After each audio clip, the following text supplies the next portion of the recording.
asegurar el pan de la mesa a la familia. Hemos convertido al Fondo de Conservación Vial en un vivero de microempresas. Antes, las grandes empresas con- con- controlaban, concentraban todos los contratos. Los grandes contratos, los contratos multimillonarios, los medianos y los pequeños. Hoy en día, hoy en día, eh, los contratos, por ejemplo, de chapeo de carreteras, que antes hasta eso concentraban las grandes empresas, hoy se ha convertido en un vivero de microempresas, principalmente de mujeres, en zonas pobres, en zonas deprimidas, en zonas, son mujeres en riesgo de violencia. Entonces es un almácigo, un vivero de pequeñas, de microempresas femeninas a las cuales nosotros apoyamos. Este año nosotros hemos generado más de 25.000 empleos, solo el Ministerio de Obras Públicas. Y seguimos multiplicando la obra pública, eso es permanente. Eh, si Arena no bloqueara los proyectos del MOP, la multiplicación de los empleos sería mucho mayor. Voy a poner un ejemplo. Nosotros habíamos gestionado con el Banco Interamericano de Desarrollo eh, una autopista de 4 carriles. Fomilenio, Fomilenio, luego que el MOP le entrega los diseños de la autopista del Aeropuerto Internacional a Zacatecoluca, vamos a construir con Fomilenio esa autopista. Ahí se van a generar cientos de empleos.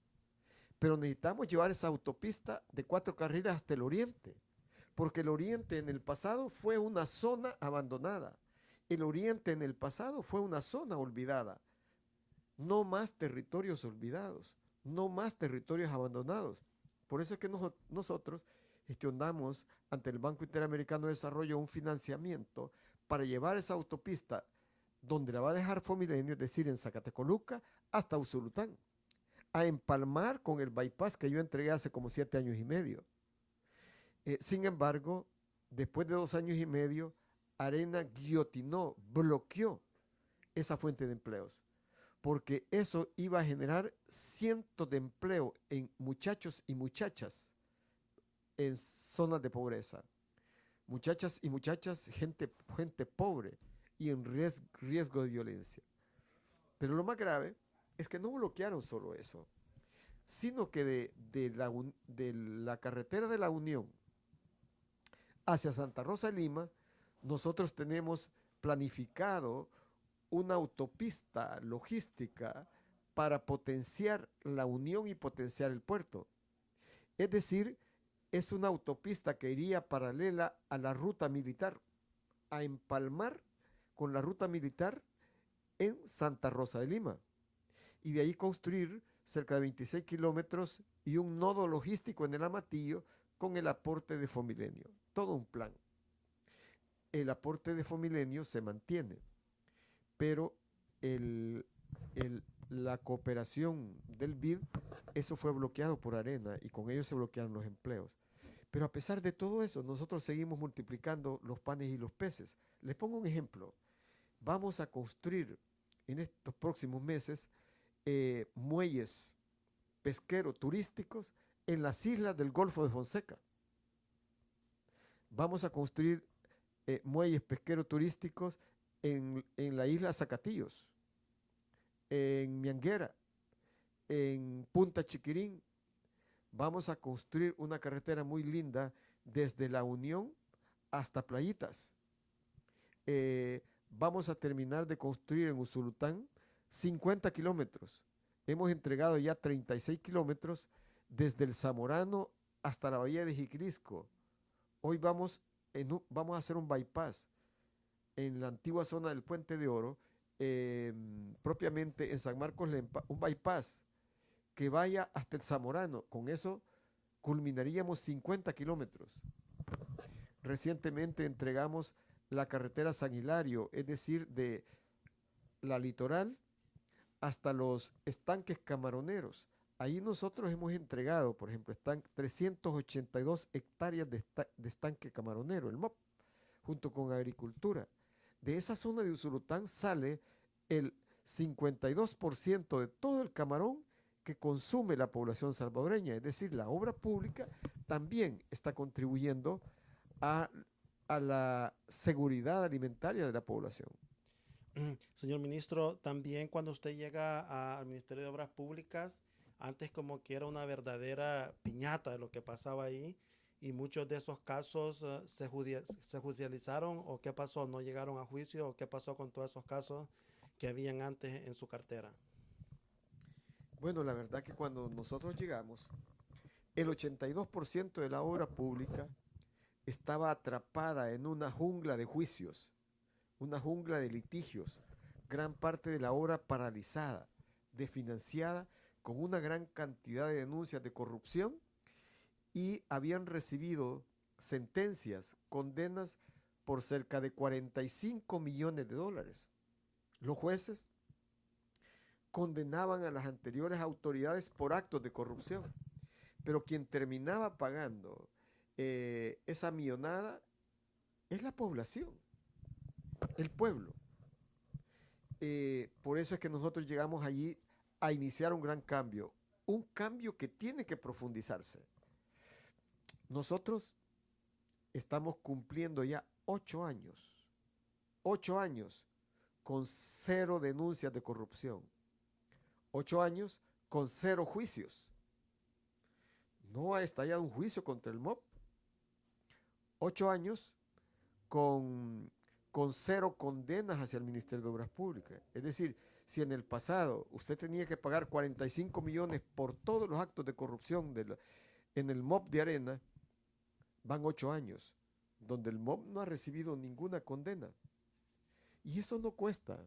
Yo siempre les digo a ellos, no cuesta ser honrado. Hay que entrar con las manos limpias. Un buen servidor público entra con las manos limpias y sale con las manos limpias de la administración pública y gobierna con las manos abiertas de cara a la ciudadanía. Eso es lo que nosotros hemos hecho. De las denuncias que presentamos, se está por judicializar una. Es el escandaloso acto de corrupción del bulevar llamado Diego de Holguín, que no lo construyeron. El costo por esos pedazos que dejaron abandonados, el costo que la población ha tenido que pagar es superior a los 73 millones de dólares.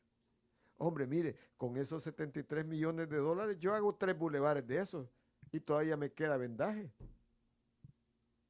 Más de 73 millones de dólares. Esos son hechos que vienen del año 2004. Sin embargo, son delitos del 2004, estamos en el 2017 y apenas hoy en agosto va a arrancar el juicio. Es decir, que en el pasado era así. A Juan Pueblo, al roba gallinas, el roba gallinas iba a Mariona, pero el roba millones iba al Hospital de la Mujer o a Miami. Eso se terminó. La única manera de enderezar al país es combatiendo parejo al robagallinas y al robamillones por igual. Es más, yo pienso que el robamillones era más criminal porque le robaban a los hospitales. Imagínense que el hospital de maternidad lo dejaron de financiado, se robaron el dinero. O el hospital de la Unión. Nosotros que no recibimos esos dineros, pues nosotros hemos entregado esos hospitales. Entonces, el caso de Holguín es el único caso. Hay casos que siguen en la impunidad. Por ejemplo, El Salvador, como usted sabe, sufrió 2 terremotos. En enero de 2013, no, el 13 de enero, perdón, 2001, y el 13 de febrero del mismo año. 2 terremotos. Millares y millares de familias, niños damnificados, viejecitos damnificados, todo. Taiwán, que es una nación bastante generosa, hizo un envío de cerca de 20 millones de dólares para auxiliar, para hacerle vivienda a esas familias que las habían perdido. Ni un centavo de la donación de Taiwán, ni un centavo llegó a los damnificados. Ni el dinero de los damnificados se les escapó. Cheques enteros salieron del Banco Cuscatlán, un banco que era arenero de San Salvador, al Banco Cuscatlán de Costa Rica. Y del Banco Cuscatlán de Costa Rica, remesados esos cheques a las Bahamas. Es decir, dirigido hacia las guaridas fiscales, los llamados paraísos fiscales. Y allí todo se pierde en el saco roto de la corrupción. Hasta este momento no se ha recuperado un solo centavo. El gobierno de los Estados Unidos activó un reporte de operaciones sospechosas para perseguir eso. Pero luego eso se congeló. En El Salvador nunca se activó el reporte de operaciones sospechosas. Entonces, es importante que se cumpla estrictamente la ley contra los lavadores, porque lavadores son los narcotraficantes. Lavadores son los que extorsionan, también lavan dinero. Los que secuestran lavan dinero, pero también aquellos que se robaban los fondos públicos. Después de que se robaban esos millones, los llevaban a un banco o compraban inmuebles. Eso se llama lavado. Y si en El Salvador, en esos casos, no se activa la ley de lavado, se está rompiendo todos los días un instrumento fundamental para la seguridad, que es la ley de lavado. La impunidad ha roto la ley de lavado. Por eso hay varios instrumentos